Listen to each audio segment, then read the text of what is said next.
Well, there's a bit of a paradox here, that the master is not the master. We have to understand that, with all due respect. See? And so to get to the point, then the master is the servant. The master, if there is such a thing, is the master of service, attunement, how to respond and relate to people, psychically, maybe heart to heart, say, resonantly, so, say, proper resonance. See, the master then is not a thinking being, so I cannot say that I'm a person that thinks in a manner of speaking, but it's responsive at the mental level. See, but not thinking, not trying to figure out an answer, as maybe once resorted to when I was younger, to figure things out, wanting answers maybe. No, the answers come now. If there are any answers, they show up by themselves. See? So there's an openness and a confidence in the process of revelation, let's say, so that whatever it is can come up by itself. If there is anything to come up, and if nothing comes up, say, who knows? Who cares? Who goes? Who dares? And some of it's based on who you're responding to and what they're bringing. Always. Forward. The spirits of the person. The spirits, not just their thought, not just their questions, or even their presence, their appearance. Doesn't matter. It's like more openness to feeling what it is that needs to be said, and being open to that, because I might have to change a conversation right in the midstream and say, excuse me, I need to say this right now. And, it might seem to fit exactly in relative to what needed to be said, more so than what we were talking about, which may have been a diversion from that, or a distraction on top of that, which had to be cut through for the moment. So, do people generally correctly identify their problems when they bring them to you? They don't have to. No one has to correctly identify a problem. It's good to have something to talk about, and usually it's the obvious, and it has to do with some form of karmic pain and suffering, and dealing with family or business, and how they're managing or not managing any of those things. How they feel about themselves, how they feel about their partners, how they feel about their life karma, luck, say luck, how they feel about their materialism. It's always something, or their health, a lot of health issues that come up. Peeps. I'm not saying I have any answers, but some things come up in the process. Light comes. Light arises despite that. Sometimes I just need a place to stop and sit and not even say anything. They might come to a place where maybe they should have done that in their local church. They didn't have to drive all the way up here to stop. You can go to your local church, find an empty pew, sit in there, light a candle or whatever, and pray to your God or your guides, and it is done. But instead they come up here. So there's no promise, any kind of anything, revelation, or good news, we don't know. See? We're just here, good practice. See? So deal with it from there. Do people come with, let's say, similar problems, yet the conditions and sources are entirely different? Mostly the same problems. How does one cope with what they believe they can't cope with? Universal. I don't know if I can handle this. I don't know if I can handle more of this. It's always that. My son, my daughter, my husband, my dogs, my bills. It's always something. And if we reach deeper, see, we can deal with it. See? You got to know you can deal with it. It's part of your agreement. You're here. You just reach these points of exhaustion. And this is part of the norm here, where you feel you're frustrated. Until you come here, or somewhere like what's going on here, where you start to relax and get your wind back. Sometimes I might say a word, and they say, wow, glad you said that word. I felt a whole bunch go out with that word. Well, I didn't think about it, but there you have it. That's what you came up for, to get your wind. I used a word. You needed to hear that word, which is a trigger. That's why we have to watch our words. See, mind your words, because they have good power and they have dark power. And with teachers or gurus, they mind their good words. It's all about the good words. Keep that in the light of what's going on. Do you encounter, let's say, unfamiliar or unique situations, or is it more a case of, let's say, nothing new under the sun? Everyone is unique, even though we're dealing with universals. So we say when people come up here because they need to have a change of some sort. So, but their karma is very different. Everyone's circumstances is unique to them, but it's not radically different from other beings. It's part of the universal stream. So it's relatively similar and relatively different according to the individual. As everything under the sun is relative to the individual. Spiritual progress is always here, first and foremost, an individual process. It's not a group process. It's not a couple's process. It's not a family process. It's an individual process. You awaken yourself as an individual, then you apply, you bring that to every one of your relations. And we're saying that in terms of the goodness of what could come of your practice, then you want to have your goodness shared properly with the rest of the people you know, and open that up even more so that it actually gets to all beings. Ultimately, your practice is for everyone. Are there core messages that each person can hear that would help? Depending on the individual. Those who are Christian have to come here and hear certain messages relative to their teachings. And so I can speak in those terms in some cases. Or other teachings. I speak in the terms of their own teachings. Astrologers, I speak in their language. Musicians, I speak in their language. Occultists, I speak in their language. So it really depends upon the person and how I moved. It's not like I'm speaking in tongues, I'm speaking English. But I'm speaking relative to the peeps, with doctors and practitioners that I have to speak in their language to a degree. I have to speak in the language of psychologists. I have to hear what they're saying and understand things from, let's say, an analytical viewpoint, and the consciousness, subconsciousness, preconsciousness, unconsciousness. And then in terms of the yogis and people who are more serious practitioners, and we got to talk in terms of superconsciousness, if that has any impact on what's going on. So depending on the person, that modifies the language that can be used and should be used as per their particular condition and or requirement in the moment or their state. Or progress. They might be progressing in a certain way. And do you feel that most people, let's say, embrace what they get from you and put it to Well, it doesn't matter. It's not about anybody embracing anything. I'm just saying what I feel is good. Not to comfort anybody. I don't get paid for this work, so I'm not trying to please anybody, but heart to heart, it's what it is. So no one can pay me to say what I have to say. No one can pay me to play what I have to play either. I'm here to do it, and it's from the heart, so to me it's good. Good from the heart. And I don't make people unhappy. They're already unhappy. I might make them feel a little better. Yeah. Laugh at it a little bit more, depending. Come in. Do you recommend that people come back? Is it based on... No such thing. I recommend they don't come back unless they have to. Only come back if you have to. Once is enough.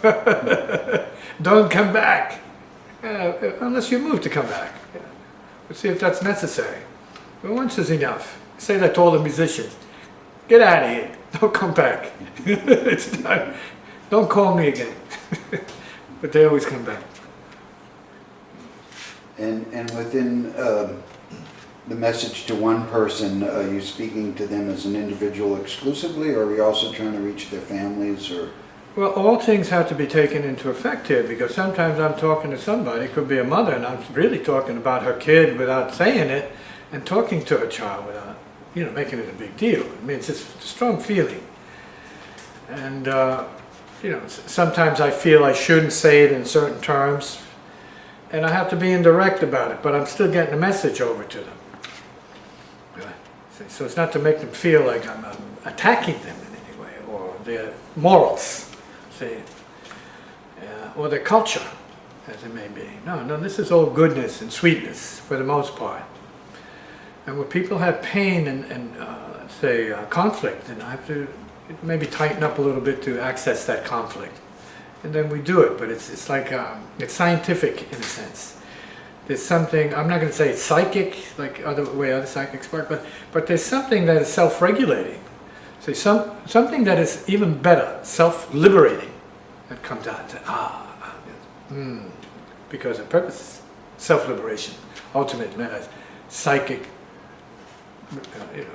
revelation. No, it's self-liberation, and then you have your release, self-liberation. Do you work with, let's say, teens or children? In the Directly? past, yeah, not anymore. No one brings their kids here as such, except on rare occasions. Certain parents can't, I don't want to say get rid of their kids, but they got them, and they may as well bring them here. They're welcome here. Not that they can relate to what is going on, but I think they can relate to how their parents feel sometimes in the spirit of what's going on here. Relax, easy. Is there some unique aspect to dealing with children if you do that? Well, we have to, listen, respect the kids as kids because you were one. Don't act like you're better or superior to kids. You got to get off that. We're all kids. We're a little older, but we're still kids, so we can relate to any kid. Really, honestly, heart to heart. We've been there. We've done it all, so to speak. Now, those who have very special problems, we may be a little bit out of their league, and then we have to be open to that and be empathetic. That's why I'm glad that I had Rebazon, who's severely handicapped, but a brilliant being, fantastic being. But he enabled me to understand his world better. So I'm open to everybody because I found out that everybody's handicapped. Thanks, Reb. We're all more handicapped than Rebbe is. Right? There are a lot of things he can do, but there are more things we can do. Okay.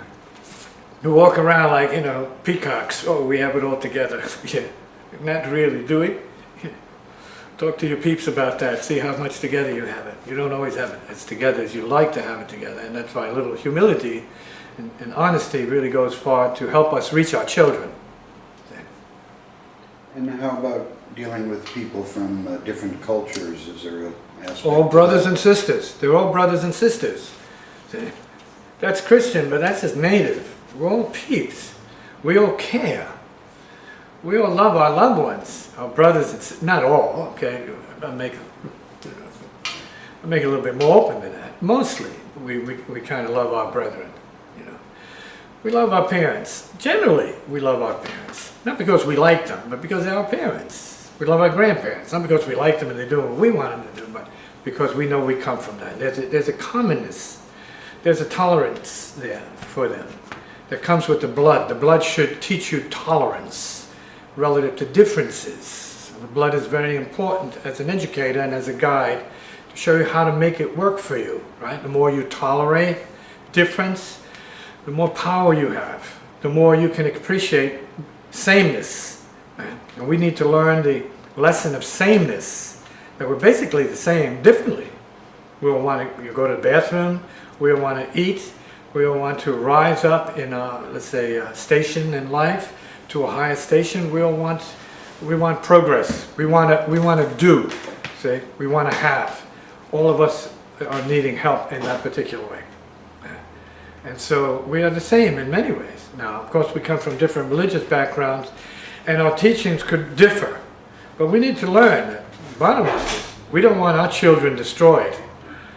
And so we can't destroy our other children without understanding, beyond that, that the children we destroy might be our own in some time. See? And so to kill is to be killed. See? And we have to understand that. Who are you killing, really? Whose children are you killing, if not at some point your own? You have to be aware of that. So what goes around comes around, and that's why the commandments say, don't kill even though we know we can't escape it. So we have to be realistic.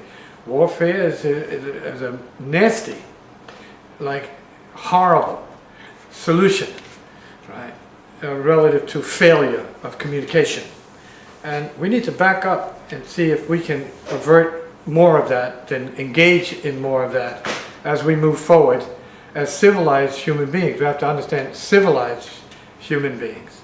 If we can be civilized, we might want to get some kind of a better handle on, let's say, universal compassion programs for the world. And I think there are people who are doing some things like this in terms of, let's say, promoting goodwill throughout the world, like the Dalai Lama does on his missions. It's not like he's preaching religion, he's really preaching just goodwill and helping people to, regardless of their backgrounds, care for one another.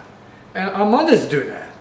Our mothers want us to care for one another. Our grandmothers want us to care for one another. But people don't hear that until somebody like the Dalai Lama, who's a scientist, a spiritual scientist comes along and then makes it sensible in such a way where he's a man who's a monastic type, who's a religious type, but he's a very scientific type, an intellectual type, but he's a yogi too, so he's a mystic type, who says, no, we have to care for one another. Then we listen, right? And then you see his infectious humor, and you start wondering, man, well, this guy's happy, man, he must be doing something right. He's just laughing all the time.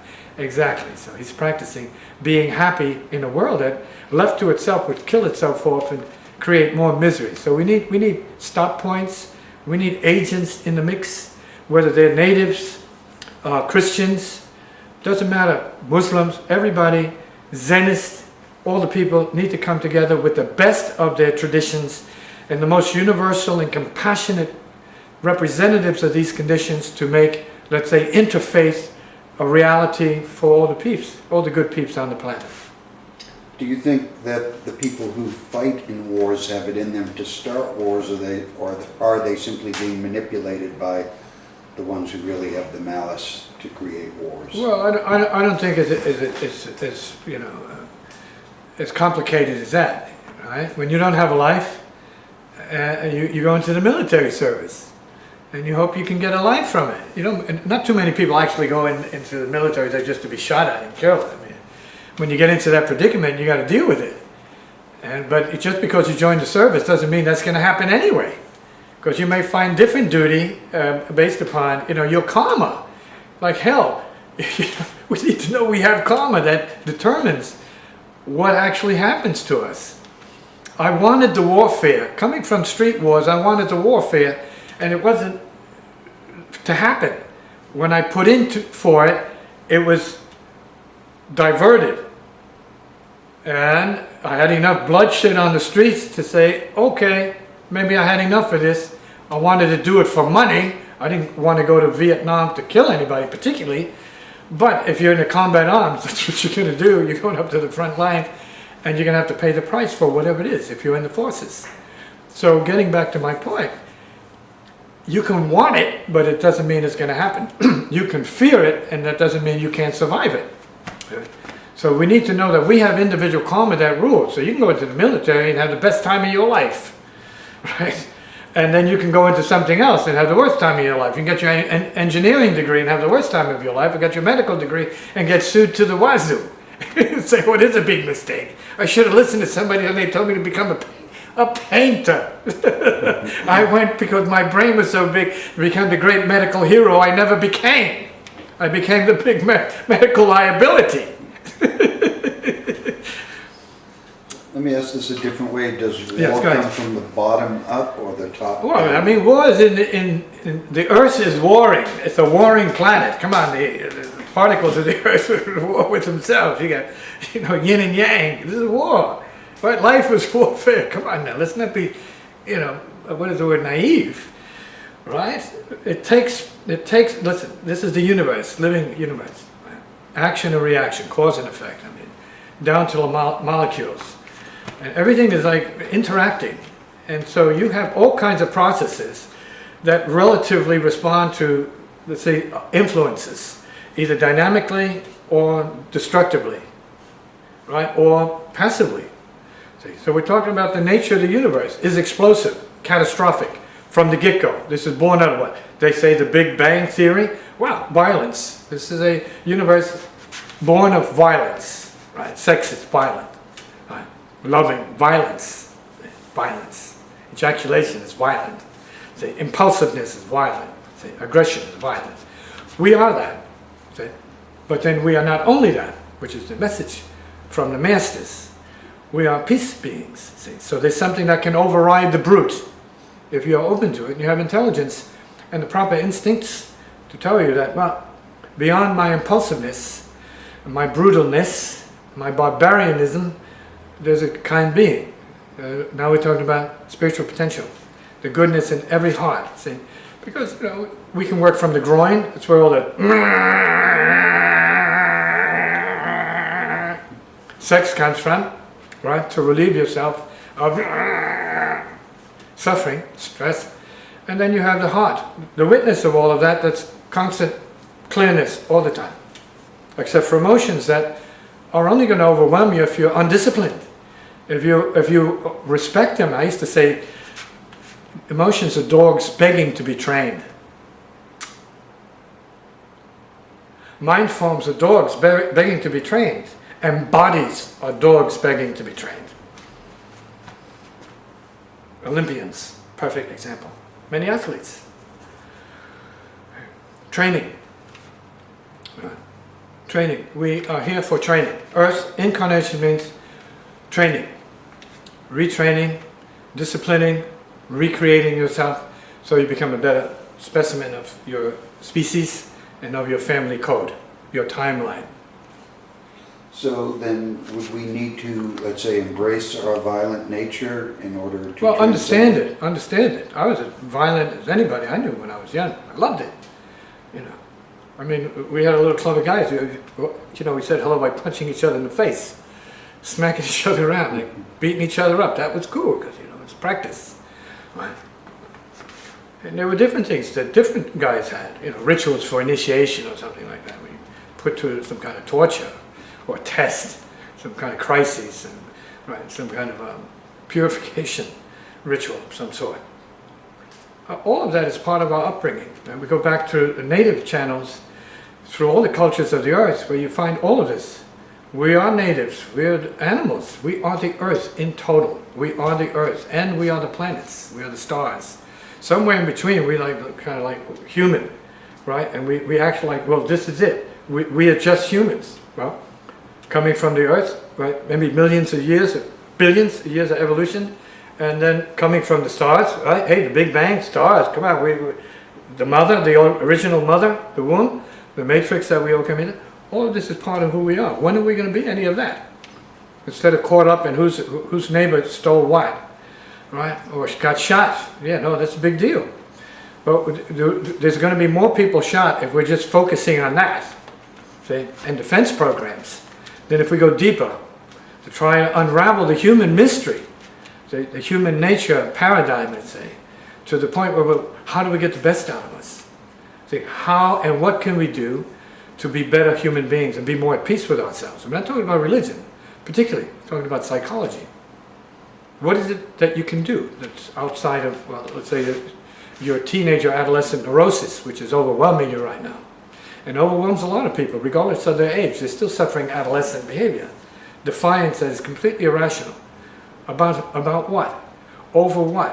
What boogeyman is really spooking you that you have to react this way? Who's out there that you have to be afraid of? Right? Why do you have to have so many guns and knives on you? What are you afraid of? I walk down the same streets. I'm okay. Oh, I got this, I got that, I got this over here, and I got that over there. I said, really?